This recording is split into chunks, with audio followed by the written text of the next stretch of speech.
Praise the lord. మన ప్రభు రక్షకుడైన యేసు క్రీస్తు నామములో మీకు నా ప్రత్యేకమైన శుభాలు. ఈరోజు రేడియో పోడ్కాస్ట్ ద్వారా గొప్ప మిషనరీ జీవితాన్ని ధ్యానించబోతున్నాము. Adoniram Judson. ఇతను 1788వ సంవత్సరము ఆగస్టు 9న అమెరికాలో జన్మించాడు. ఆయన తండ్రి గారు ఒక పాస్టరు. అందును బట్టి ఆయన తండ్రి గారు ప్రతిరోజు పిల్లలను ఆత్మీయమైన పాటలు నేర్పించేవాడు. ఈ యొక్క అదోనీరామ్ జడ్సన్ గారు కూడా తండ్రి యొక్క మాటలు వింటూ దేవుని అందు విశ్వాసం ఉంచుతూ చిన్నప్పటి నుంచే చదువులో చాలా తెలివైన వాడు. చిన్న వయసులోనే ఉన్నంత విద్యను పూర్తి చేశాడు. కానీ యువకుడిగా మారినప్పుడు దేవుని మీద సందేహాలు కలిగి కొంతకాలము అవిశ్వాసిగా కూడా జీవించాడు. ఒక స్నేహితుడు మరణము ఆయన జీవితాన్ని పూర్తిగా మార్చింది. జీవిత సత్యం గురించి లోతుగా ఆలోచించి మళ్ళీ దేవుని వైపు తిరిగాడు. అలాగా తను దేవుని గురించి ప్రతిరోజు ఆలోచించేవాడు. అంతేకాదు వారి యొక్క నాన్నగారి యొక్క బోధలు విని బైబిల్ను బాగా చదివేవాడు. ఇంకా బైబిల్ గురించి ఇంకా లోతుగా తెలుసుకోవాలని ఆశ కలిగి అమెరికా దేశంలో ఉన్నటువంటి థియోలాజికల్ కాలేజ్లో జాయిన్ అయి అక్కడ దేవుని గురించినటువంటి వాక్యము నేర్చుకొని అనేకమైన మర్మాలు అనేకమైన సత్యాలు ఆయన నేర్చుకుని ఆయన ఇలా ప్రార్థించేవాడు. ప్రభువా, సువార్త వినని జనుల ఎదుకు నన్ను పంపుము. నేను వెళ్ళి నీ గురించి చెప్పేదా, నేను నశించిపోయే ఆత్మలను నీ ఎద్దుకు నడిపించేదా అని ప్రార్థించేవాడు. అలాగా కన్నీరు కారుస్తూ ప్రతిరోజు భారమైన హృదయముతో ఎంతగానో అంగలార్చి ప్రార్థించేవాడు. ఇలాగా ప్రార్థన సమయంలో ఆయనకి వచ్చిన దర్శనం బట్టి ఆయన మొదట ఇండియాలో దేవుని సేవ చేయాలని ఆశ కలిగాడు. ఆయన ఇండియాకు వచ్చాడు. కానీ ఇండియాలో పరిస్థితులు చాలా కఠినంగా ఉండడం వలన ఆయన తిరిగి మరొక దేశాన్ని ఎన్నుకోవలసి వచ్చింది. ఆ దేశమే బర్మా దేశం. మొదట ఆయన భారతదేశాన్ని విడిచి వెళ్ళినప్పుడు ఆయన అనేకమైన సందేహాలు ఉండేవి. ప్రభువా, నేను నీ సేవ కొరకే వచ్చాను, నువ్వు నన్ను నడిపించు, నీ కొరకే జీవింతును అని ప్రార్థించుకుంటూ ఆ పడవ ప్రయాణంలో ప్రార్థించుకుంటూ వెళ్ళాడు. అలాగా ఆయన బర్మా దేశంలో అడుగు పెట్టగానే అక్కడ పరిస్థితులన్నీ కూడా ఆయనకు అర్థమైపోయాయి. ఆయన 1813వ సంవత్సరంలో బర్మా దేశంలో దేవుని సేవ ప్రారంభించాడు. అలా ప్రారంభించినప్పుడు కొన్ని విషయాలు ఆయనకు అర్థమయ్యాయి. ఆ దేశంలో బౌద్ధ మతము ప్రభావము చాలా ఎక్కువగా ఉంది. క్రైస్తవ విశ్వాసపు దాదాపు తెలియదు. అక్కడ ఉన్న దేశస్తులకు విదేశీయులపైన అనుమానము. అంతేకాదు వారికి వాక్యం చెప్పాలన్నా వారి యొక్క భాష నేర్చుకోవడము చాలా కష్టతరమైన భాష.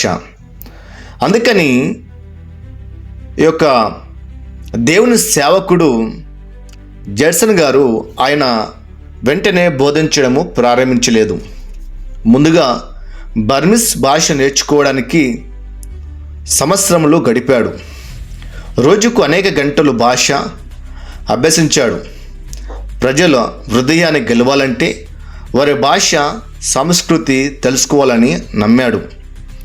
6 సంవత్సరములు సేవ చేసిన, 6 సంవత్సరములు వాక్యం బోధించిన ఏ ఒక్కరు కూడాను దేవుని అందు విశ్వాసం ఉంచలేదు. జడ్సన్ జీవితంలో అత్యంత బాధకర విషయము, 6 సంవత్సరములు చేసిన సేవ ఒక్కరు కూడా క్రీస్తుకు రాకపోవడం బట్టి ఆయన నిరాశ చెందలేదు. కానీ మనలో చాలామంది కూడా దేవుని సేవకులు వాళ్ళు చేసే సేవ కొన్ని సంవత్సరములు దాటగానే విశ్వాసం రాకుంటే ఎంతగానో బాధపడి వెనక్కి తిరిగి వెళ్ళేవారు అనేక మంది. కానీ జడ్సన్ గారి యొక్క జీవితం గమనిస్తే 6 సంవత్సరములు ఒక్క విశ్వాసి కూడా ఆయన సంపాదించలేడు. కానీ ఆయనలో ఉన్న భారము, ఆయనలో ఉన్న ప్రార్థన జీవితము ఆయన ఎప్పుడు విడిచిపెట్టలేదు. ఆయన ప్రతిరోజు ప్రార్థించేవాడు. ప్రభువా, ఈ బర్మా దేశంలో నాకు ఆత్మలు కావాలి అని ప్రార్థించాడు. అలాగా చివరకు 1819లో మొదటి బర్మిస్ విశ్వాసి బాప్తిసం పొందాడు. అది ఆయన సేవకు ఒక మలుపు అయింది. అలాగా ఆయన సేవ జీవితం ముందుకు కొనసాగిస్తున్న సమయంలో 1824లో జరిగిన యుద్ధ సమయంలో బ్రిటిష్ వ్యక్తి అనుకొని జడ్సన్ను అరెస్ట్ చేశారు. దాదాపు 21 నెలలు జైల్లో ఉంచారు. చేతులకు గోసులు వేసి ఆహారము లేకుండా తీవ్రమైన బాధలు పెట్టారు. ఆయన చనిపోతాడని అందరూ భావించారు. కానీ ఆయన భార్య ధైర్యంగా ప్రభుత్వ అధికారులను కలిసి ఆహారము, మందులు అందించింది. ఆమె చేసిన త్యాగము మిషన్ చరిత్రలో గొప్ప ఉదాహరణ చెప్పబడుతూ ఉంది. ప్రియులారా, యొక్క జడ్సన్ గారి యొక్క జీవితము మనం గమనిస్తే ఆయన బర్మిస్ భాషలో బైబిల్ మొత్తము అనువదించాడు. అది అనువదించడానికి ఆ యొక్క భాష నేర్చుకున్నాడు. ఆ భాషలోనికి దేవుని యొక్క మాటలు అనువదించాడు. అంతేకాదు 1834లో బైబిల్ని పూర్తిగా వారి యొక్క భాషలో అనువదించాడు. అదేవిధంగా అక్కడ అందరికీ అందుబాటులో ఉండడానికి బర్మిస్ డిక్షనరీ కూడా, ఆయన వ్యాకరణ పుస్తకాలు కూడా రచించాడు.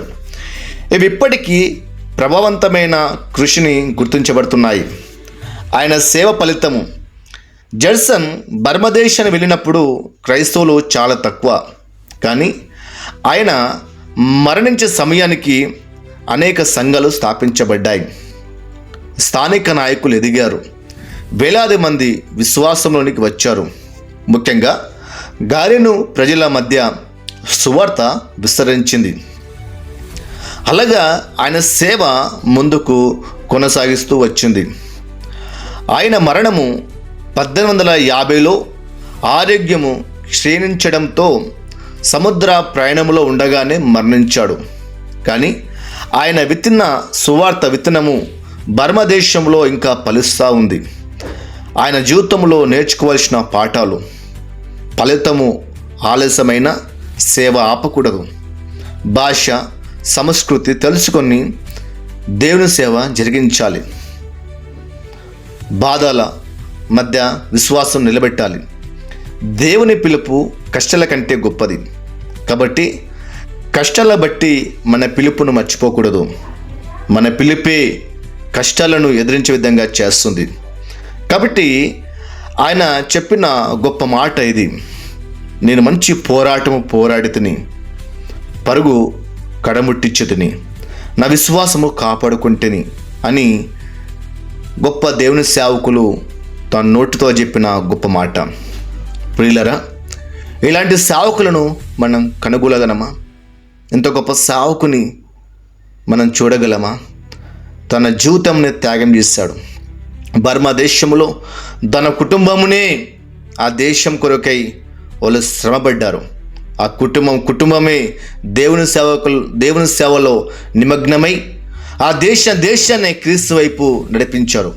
ఎంతో గొప్ప కుటుంబాన్ని, ఇంత గొప్ప సేవకుని మనం మాదిరిగా పెట్టుకొని మనం కూడా అలాంటి గొప్ప సేవ చేసి దేవుని యొక్క నామాన్ని ఘనపరచుదాం. దేవుడు మనకు సాయం చేసి ఆయనే నడిపించును గాక. దేవుడు మిమ్మల్ని దీవించి ఆశీర్వదించును గాక. ఆమేన్.